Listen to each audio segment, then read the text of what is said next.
بسم اللہ الرحمن الرحیم۔ ناظرین السلام علیکم، میں ہوں آپ کا میزبان عبدالحمید، آپ کو درویشی بیٹھک چینل میں خوش آمدید کہتا ہوں۔ آج جامعہ مسجد فاطمہ الزہرا کے خطیب مفتی غلام حسن قادری کا خطاب سنیں گے۔ آپ بہت بڑے جید عالم دین، سکالر اور سینکڑوں کتابوں کے مصنف ہیں۔ آپ کا انداز بیان بڑا دلکش ہے، تو آئیے خطاب سماعت فرمائیں۔ السلام علیکم ورحمۃ اللہ وبرکاتہ۔ الحمد للہ الذی لم یزل عالما قدیرا حیا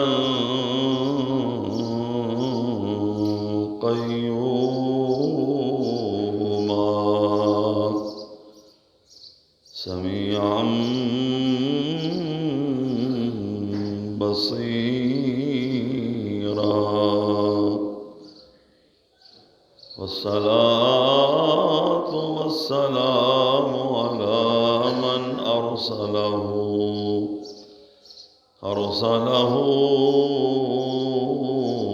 إلى الناس كافة بشيرا ونذيرا وعلى آله وأصحابه كثيرا كثيرا أما بعد فأعوذ بالله من الشيطان الرجيم بسم الله الرحمن الرحيم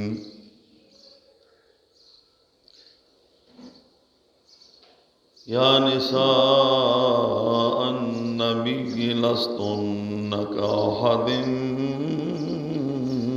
من النساء آمنت بالله صدق الله مولانا العظيم وبلغنا رسوله النبي الكريم الأمين ونحن على ذلك لمن الشاهدين والشاكرين والحمد لله رب العالمين۔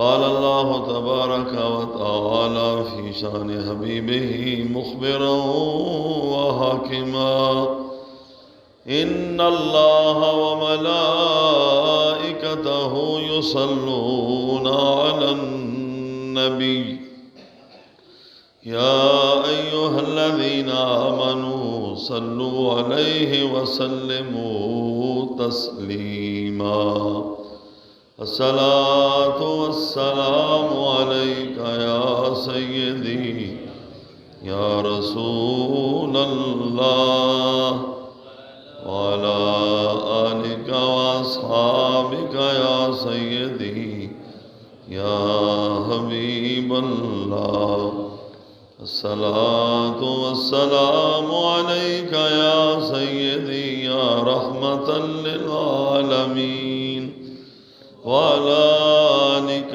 وأصحابك يا سيدي يا خاتم النبيين الصلاة والسلام عليك يا سيدي يا شفيع المذنبين وعلى آلك وأصحابك يا سيدي يا إمام المرسلين۔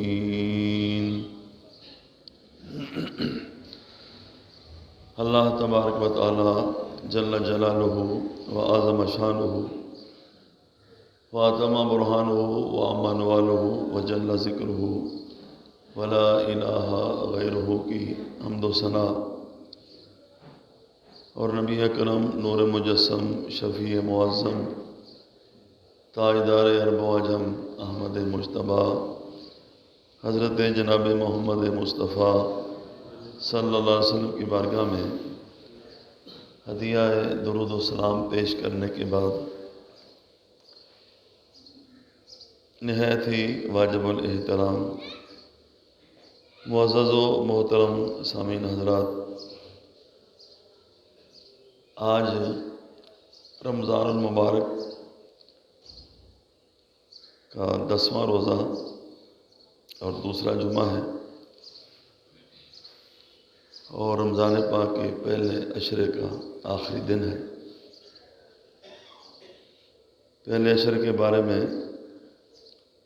حضور پاک نے فرمایا کہ اولہ رحمت، کہ رمضان شریف کا پہلا عشرہ یعنی پہلے 10 دن جو ہیں وہ رحمت کے 10 دن ہیں۔ ویسے تو کوئی لمحہ بھی اور کوئی دن اور کوئی رات اور کوئی مہینہ اور کوئی سال اللہ کی رحمت سے خالی نہیں ہے۔ اگر اللہ پاک کی رحمت کا سہارا نہ ہو تو یہ کائنات ایک لمحہ بھی چل نہیں سکتی۔ لیکن بعض ایام ایسے ہوتے ہیں، بعض مہینے ایسے ہوتے ہیں، بعض مقامات ایسے ہوتے ہیں کہ جن میں اللہ پاک کی رحمت باقی دنوں اور باقی مہینوں کی بنسبت زیادہ اترتی ہے۔ جیسا کہ شب برات کے بارے میں آتا ہے کہ اللہ تعالیٰ اپنی رحمت کے 300 دروازے کھول دیتا ہے۔ تو جوں رمضان شریف گزرتا جا رہا ہے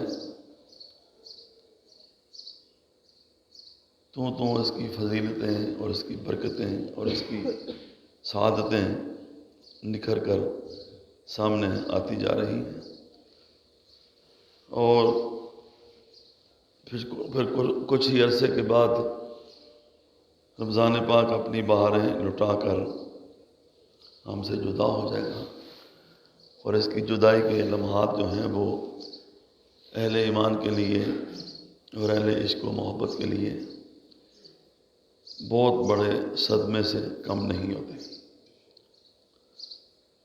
اللہ پاک نے قرآن پاک میں رمضان کے بارے میں جو ارشاد فرمایا، ایام معدودات، کہ یہ گنتی کے چند دن ہیں، تو یہ تو سب کو پتہ ہے کہ رمضان شریف کا ایک ہی مہینہ ہوتا ہے اور مہینے کے دن یا 29 ہوتے ہیں یا 30 ہوتے ہیں، تو گنتی کے دن قرار دینا اس میں کوئی خاص نکتہ ہوگا۔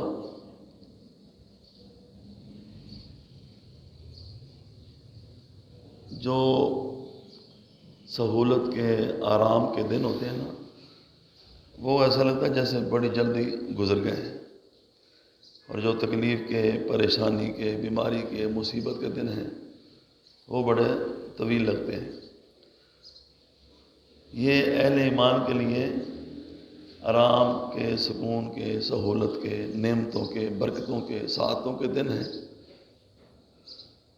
کہ جب شیطان کو جکڑ دیا جاتا ہے، جب جنت کے دروازے کھول دیے جاتے ہیں، جہنم کے دروازے بند کر دیے جاتے ہیں، نیکی کرنا آسان ہو جاتا ہے، کہیں سحری کی برکتیں ہیں، کہیں افطاری کی رونقیں ہیں، کہیں نماز تراویح کی قربتیں ہیں، اور کہیں اللہ کی یاد میں بھوک اور پیاس برداشت کر کے اللہ تعالیٰ کا قرب حاصل کرنے کے حسین راستے ہیں۔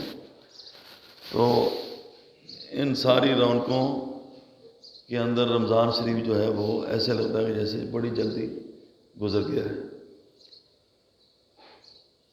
اور ویسے بھی ہم سب کو کئی دفعہ ایسا ہوتا ہے کہ اسلامی مہینوں کے نام یاد نہیں ہوتے۔ کئی ایسے مہینے آتے ہیں کہ پوچھا جائے کہ کون سا مہینہ ہے تو نہیں پتہ چلتا، لیکن رمضان کے دنوں کا بھی پتہ چلتا ہے کہ اب اس کے اتنے روزے گزر گئے ہیں، اتنے باقی رہ گئے ہیں، قرآن پاک کے اتنے سپارے پڑھے گئے ہیں، اتنے باقی رہ گئے ہیں۔ تو ایک ایک چیز جو ہے وہ بندے کے ذہن کے اندر اس کی محفوظ رہتی ہے۔ اس مہینے میں بہت سارے ایسے واقعات ہوئے کہ جن کو بیان کرنا ضروری بھی ہے اور کما حق ان کو بیان بھی نہیں کیا جا سکتا، کیونکہ بڑے بڑے طویل موضوعات ہیں۔ پچھلے جمعے آپ نے سیدۃ نساء العالمین حضرت فاطمہ الزہرا رضی اللہ تعالی عنہا آپ کے حوالے سے کچھ باتیں سنی، کیونکہ آپ کا وصال مبارک جو ہے وہ 3 رمضان مبارک کو تھا اور پچھلے جمعے 3 رمضان تھی۔ آج 10 رمضان المبارک ہے، تو آج کے حوالے سے بھی کچھ خاص واقعات ہیں۔ ام المومنین اور محسنہ اسلام سیدہ خدیجہ الکبریٰ رضی اللہ تعالیٰ عنہ آپ کا وصال 10 رمضان کو ہوا تھا۔ اسی طرح فتح مکہ بہت بڑا عنوان ہے، ایک روایت کے مطابق وہ بھی 10 رمضان کو ہوا۔ اسی طرح سندھ میں محمد بن قاسم نے جو اسلام کا پرچم لہرایا، تو وہ بھی آج ہی کا دن تھا۔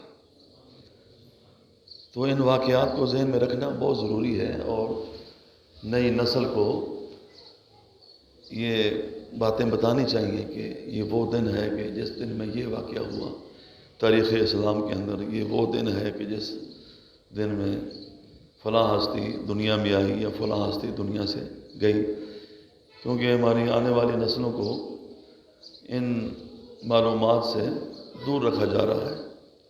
تو یہ والدین کی ذمہ داری ہے، اسکولوں کالجوں میں اگر یہ چیزیں نہیں بتائی جاتی تو والدین اپنے بچوں کو خود بتائیں یا جمعہ کے دن مسجد میں لے کر جائیں، تاکہ ان کو کچھ پتہ چلے کہ یہ کتنے بابرکت اور کتنے پاکیزہ دن ہیں۔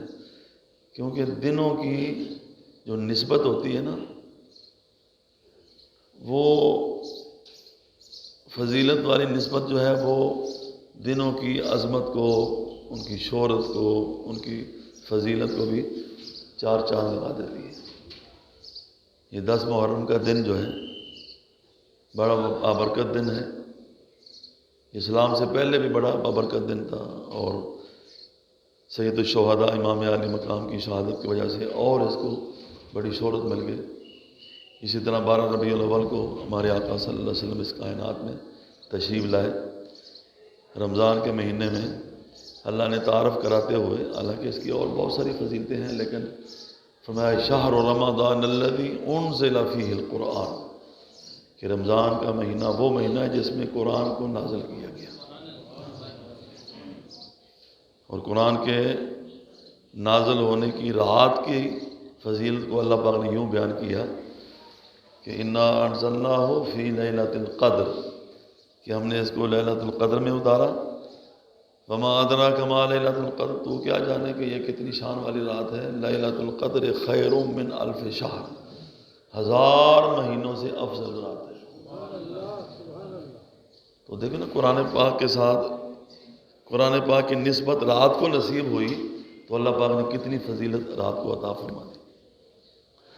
اسی طرح اب نسبت کی بات چلی ہے تو حضور پاک کی بیویاں کیوں افضل ہیں؟ اللہ تعالیٰ نے فرمایا لستن کاحد من النساء، کہ دنیا کی کوئی عورت بھی تمہارا مقابلہ نہیں کر سکتی، تم دنیا کی ساری عورتوں سے افضل ہو۔ کیوں؟ کہ تم یا نساء النبی ہو، میرے نبی کی بیویاں ہو۔ تو حضور کی نسبت نے ان عورتوں کو اتنا عظیم بنا دیا اور اتنی فضیلت عطا فرما دی کہ دنیا کی کوئی عورت ان کا مقابلہ نہیں کر سکتی۔